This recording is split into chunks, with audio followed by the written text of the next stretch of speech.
Smith joining us now. It really looked like the Knicks were turning things around just a couple weeks ago. They had won 5 in a row, longest winning streak of the season, and now Tyson Chandler makes some critical comments. Melo talking about not having enough fight.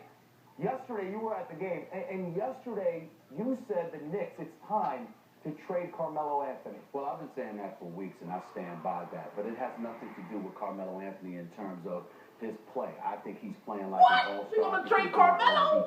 Fuck. In my dreams, Carmelo Anthony will retire. I will move from New York City. That he's an unrestricted free agent at the end of the season, free to go wherever he wants to go. And if you are the New York Knicks with your history, how can you possibly sit there and assume that anybody would want to stay with you if they're unrestricted and free to go anywhere else? You have to remember, everybody keeps talking about the $30 million difference the team that you're playing for could give you, opposed to you going elsewhere. But remember what Dwight Howard did with LA. It was $118 million on the table. He walked away from that. Took the $88 million in Houston, signed a 4-year deal instead of a 5-year deal, but an opt-out after 3, so he could re-up for max dollars, and therefore he wouldn't lose but so much amount of money. If you're Carmelo Anthony, you're thinking like that, because why would you want to stay with this New York Knicks team? They're shooting 39% from the field over the last 4 games in which they've lost. They're surrendering 48% shooting from the field. They're getting outscored by an average of 19 points. And on top of it all, their effort yesterday, I was at the game, was flat out embarrassing. They looked disinterested. They looked lethargic. They didn't look committed at all. And then after the game, you have Tyson Chandler, class personified,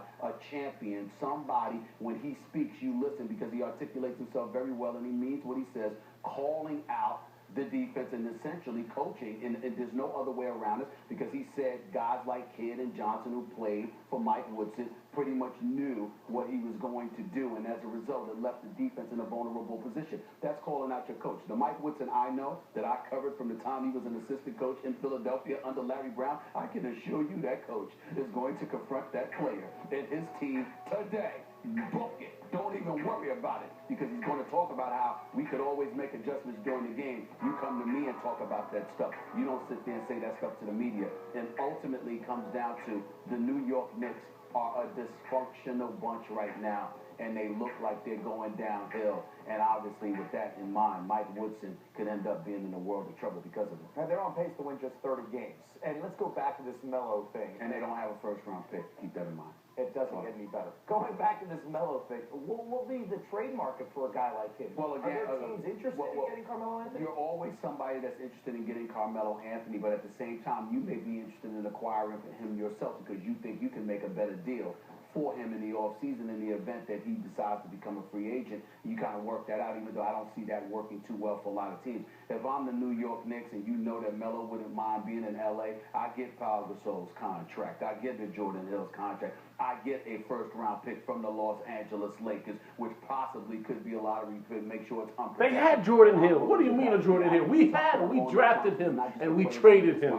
Contract. It's somebody that can contribute for your team for less money, but also you can get a pick or two for Carmelo. Seriously? He has that kind of value. He's big time. He plays hard. He's I'm about to burn my jerseys. He's just in the wrong situation, which is the New York Knicks. Can't believe this. It's 9:56 in the morning. A week from today, it could be very bad for Tuesday, January 21st. Media spotlight, but And this I'm is going to getting be a the completely worst different media fucking spotlight. news in the Super Bowl world. media